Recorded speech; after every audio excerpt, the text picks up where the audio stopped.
Ever stop to think about the humble kitchen knife? It's arguably humanity's oldest, most vital tool, but its story is anything but humble. Today on Origin Lens, we're cutting deep into history, revealing the surprising origins and incredible evolution of the blades that shape our food and our world. Get ready to have your mind sharpened.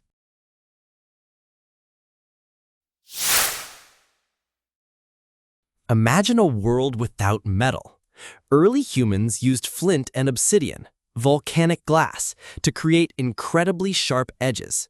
But the real game changer? Metal. Around 3000 BC, copper, then bronze, then iron revolutionized blades, making them durable and incredibly effective. But here's a twist. Many of the world's finest knife-making centers, like Solingen in Germany and Seki in Japan, were first renowned for crafting swords. In Japan, the late 19th century sword ban pushed master swordsmiths to pivot their incredible skills. What did they start making? The very kitchen knives we revere today. It's a literal journey from warrior to workhorse. The soul of any knife is its steel. Think of it like this. The performance of any knife comes down to its steel. Each type offers a different balance of sharpness, durability, and maintenance. This chart compares the core properties of common blade materials. High carbon steel, super sharp, holds an edge forever, but needs TLC. It's prone to rust. Think traditional Japanese blades.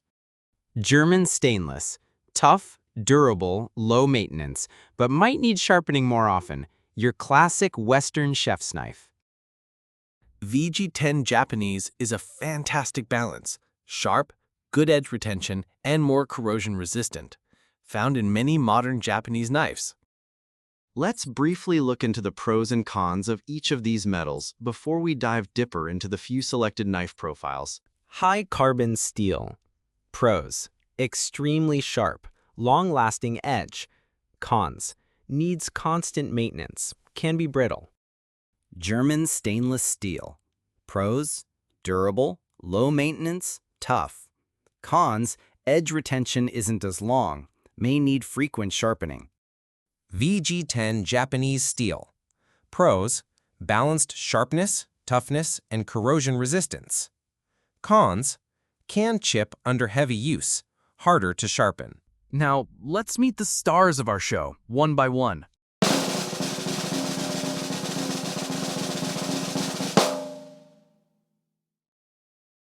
Our first stop, the chef's knife, primarily from French and German traditions. This is the undisputed champion of versatility in Western kitchens.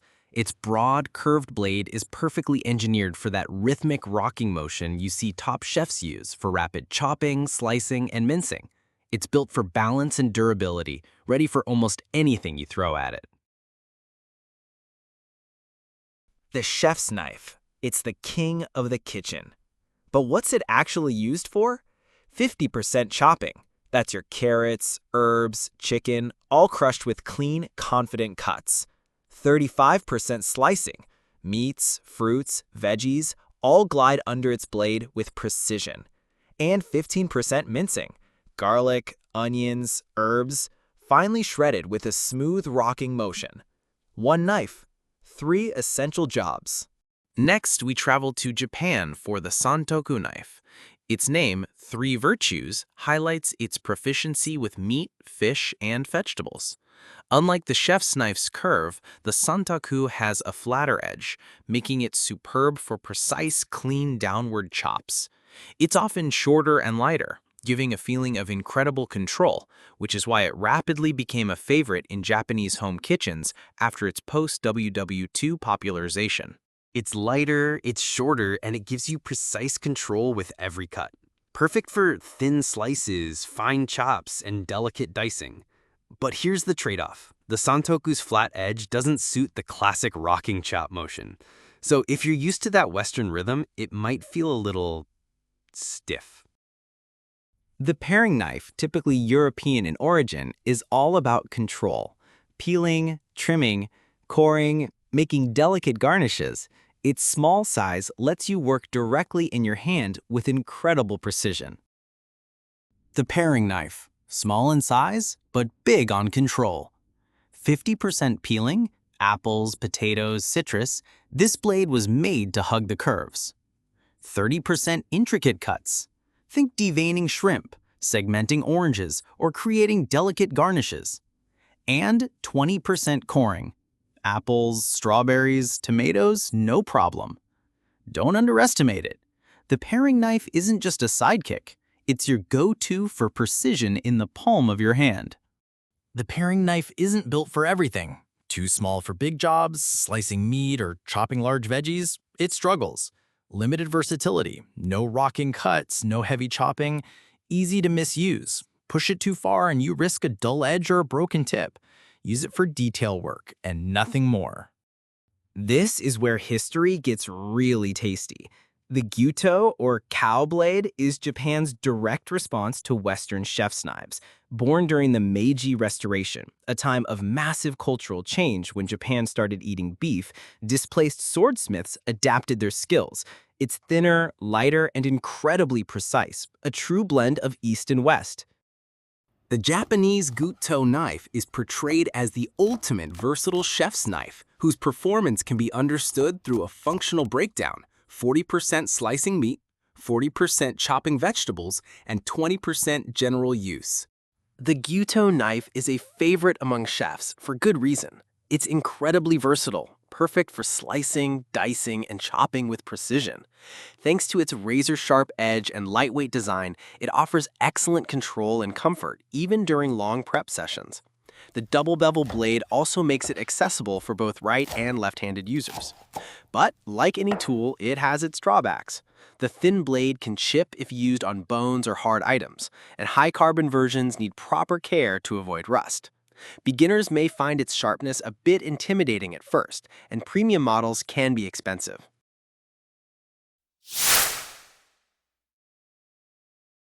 Yanagiba knives are primarily used to slice boneless fish fillets for sashimi and sushi dishes, but they can also be used to fillet small to medium-sized fish and are often used for skinning fish.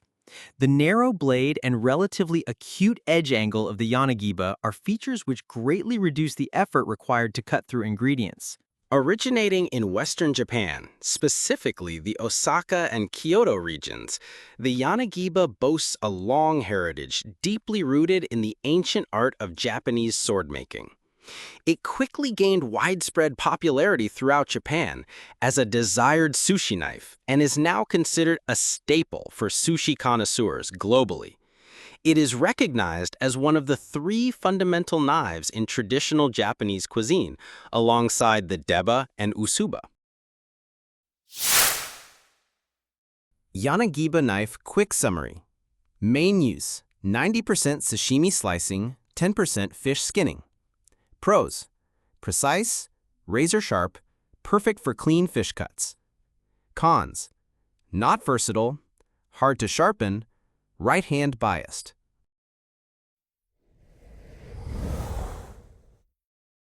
The Deba knife is a robust Japanese knife specifically designed for the demanding task of breaking down whole fish, balancing power with precision. Its cultural origin is Japanese, first appearing in the city of Sakai, Osaka, towards the end of the 19th century during the Edo period. Intriguingly, its initial purpose was not culinary. It was originally commissioned by the Portuguese for chopping tobacco prior to export. Over time, its inherent sturdiness and design proved ideal for fish processing, leading to its evolution and widespread popularity as the go-to tool for handling fish. It is recognized as one of the 3 basic knives in traditional Japanese cuisine, alongside the Yanagiba and usuba or nakiri. Deba knife. Quick summary. Main use: 70% fish butchering, 15% poultry, 15% cutting heads and bones. Pros: heavy, durable, great for cutting through bones and joints. Cons: not ideal for fine slicing, can chip if misused. Single bevel may be tricky for beginners. Welcome to the Blades Journey Q&A session. A chef needs a single, all-purpose knife for a busy restaurant kitchen. The primary tasks include rapidly chopping vegetables with the rocking motion and slicing various meats. Which knife's design is best suited for this work style? A. Chef's knife. B. Santoku knife. C. Chinese Cleaver. Or D. Gyuto knife.